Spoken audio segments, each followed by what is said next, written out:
दोस्तों नमस्कार। आप डीएनएम शो देखना शुरू कर चुके हैं और डीएनएम शो में मैं हूं देवकी नंदन मिश्र। डीएनएम शो में हम अपराध की सच्ची कहानियां आपके सामने लेकर के हाजिर होते हैं। लेकिन आज की जो कहानी है वो बेहद दिलचस्प है। उसकी चर्चा सोशल मीडिया पर खूब हो रही है। सोशल मीडिया पर अगर कोई कहीं पर भी कुछ गलत बात कर देता है तो वो ट्रोल हो जाता है।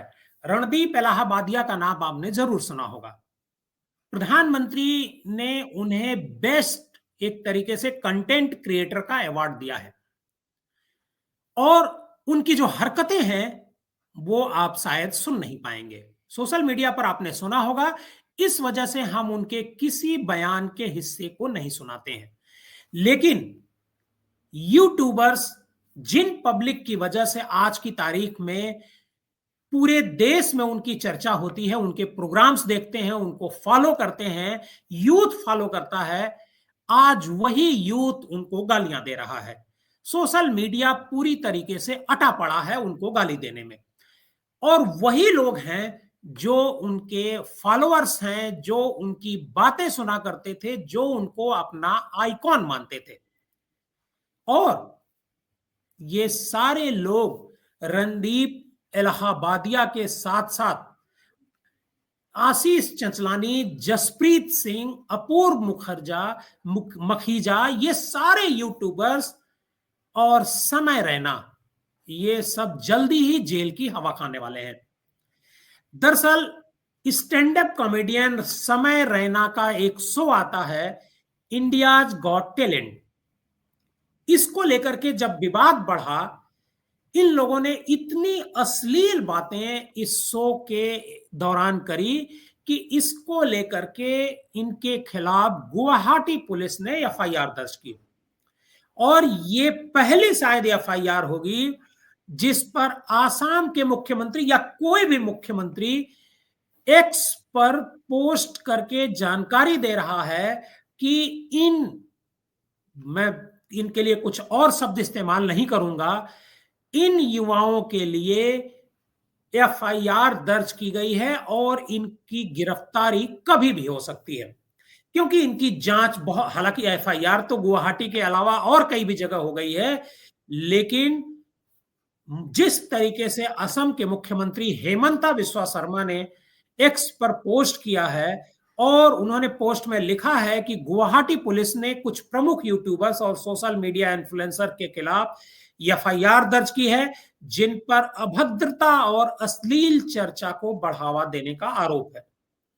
जिन व्यक्तियों के खिलाफ यह मामला दर्ज हुआ है, पुलिस ने इस मामले में जांच शुरू कर दी है और सभी आरोपियों के पहचान करने के लिए कार्रवाई की जा रही है।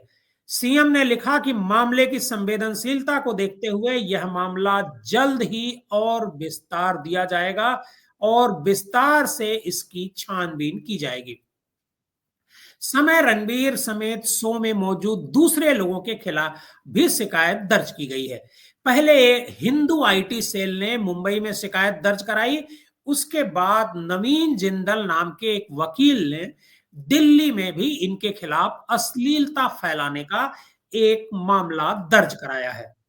दरअसल यूट्यूबर रणबीर इलाहाबादिया जो है इस कार्यक्रम में मौजूद थे। उनके साथ जो मैंने नाम आपको गिनाए, आशीष चंदलानी, जसप्रीत सिंह, अपूर्व मखीजा और समय रैना, ये 5 लोग इसमें प्रमुख रूप से हैं जिनके खिलाफ एफआईआर दर्ज कराई गई है।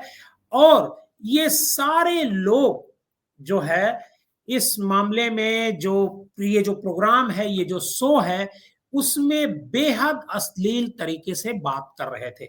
रणबीर इलाहाबादिया तो अपने माता पिता के सेक्सुअल रिलेशन के बारे में बात कर रहा था और वो जो लड़की बैठी हुई थी वो भी इसी तरीके से कुछ बात कर रही थी। सवाल ये उठता है कि क्या इन्हें माफ किया जाना चाहिए। हालांकि रणबीर इलाहाबादिया ने अपोलाइज किया है, मतलब माफी मांगी है बिना शर्त। उन्होंने एक्स पर एक 54 सेकंड का वीडियो पोस्ट किया है और कहा है कि मैं बिना शर्त माफी मांगता हूं। लेकिन मैं माफी कैसे उन्होंने मांगी है ये मैं पूरा डिटेल आपको बताऊंगा, लेकिन उससे पहले मेरा एक सवाल है कि क्या ऐसे लोगों को माफ किया जाना चाहिए? क्या ये माफी के काबिल हैं? क्या इस लेवल पर हैं कि ये माफ किए जा सकते हैं? मुझे तो नहीं लगता है कि इन्हें माफ किया जाना चाहिए। बाकी आपकी मर्जी। और इस ये सारे लोग, जितने भी लोग इंडिया गॉट ये मतलब इस प्रोग्राम में आए हैं, इनमें रणबीर इलाहाबादिया के अलावा और जो क्रिएटर्स हैं, कंटेंट क्रिएटर हैं, यूट्यूबर हैं, इनके साथ नरेंद्र मोदी जो देश के प्रधानमंत्री हैं, सुपरस्टार जो है अमिताभ बच्चन, और इसके अलावा बहुत सारी जो एक्ट्रेस हैं और जो नेता हैं, बड़े बड़े नेता हैं, जैसे यश जयशंकर, और कई नेताओं ने इनको एक एक इंटरव्यू दिया है। और ये इंटरव्यू इस वजह से दिया है कि ताकि इनके इन्फ्लुएंसर्स को इन्फ्लुएंस किया जाए। और जो अपूर्वा है, ये जो लड़की है, ये रे रेबल किड नाम का जो है अपना यूट्यूब चैनल चलाती हैं, और इसमें वो कंटेंट क्रिएट करती रहती हैं, और उसमें उन्होंने जो है बहुत सारे कंटेंट इस पे डाले हुए हैं। वैसे मैं आपको समय रैना के बारे में बता दूं, जिन्होंने ये गॉट टैलेंट प्रोग्राम कराया है।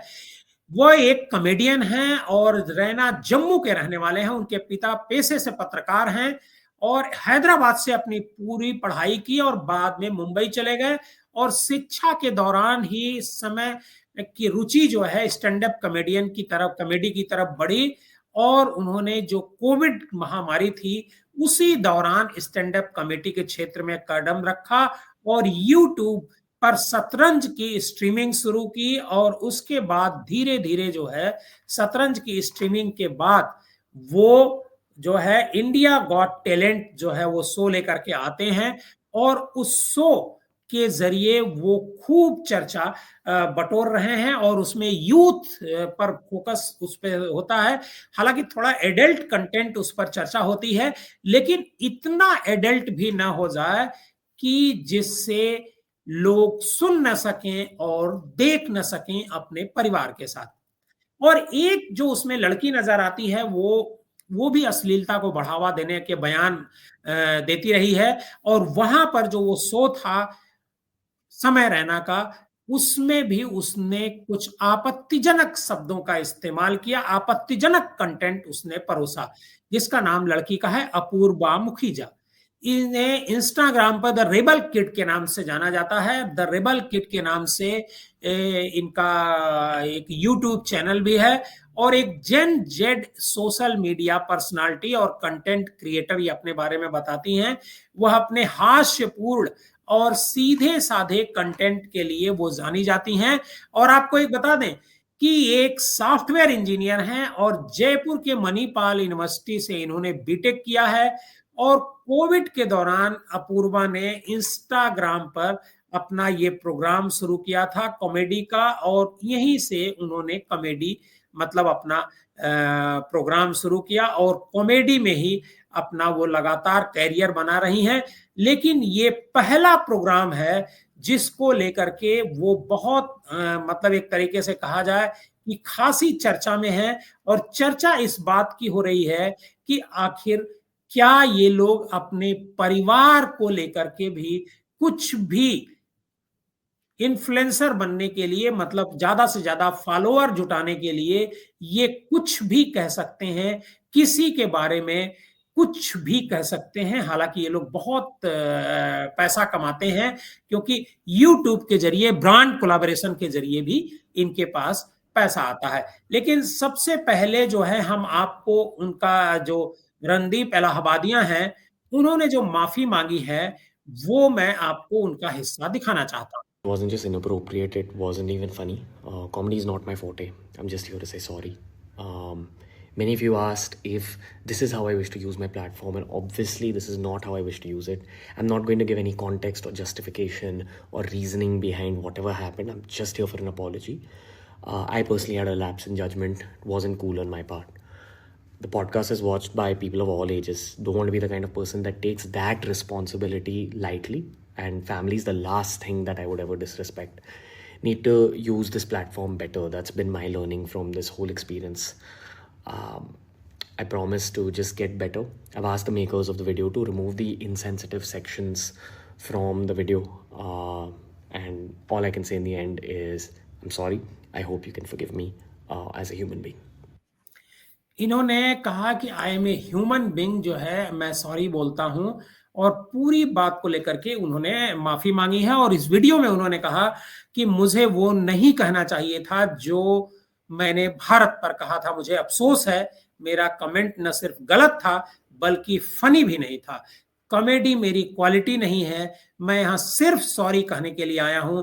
जाहिर तौर पर मैं इसे इस तरह इस्तेमाल नहीं करना चाहता था।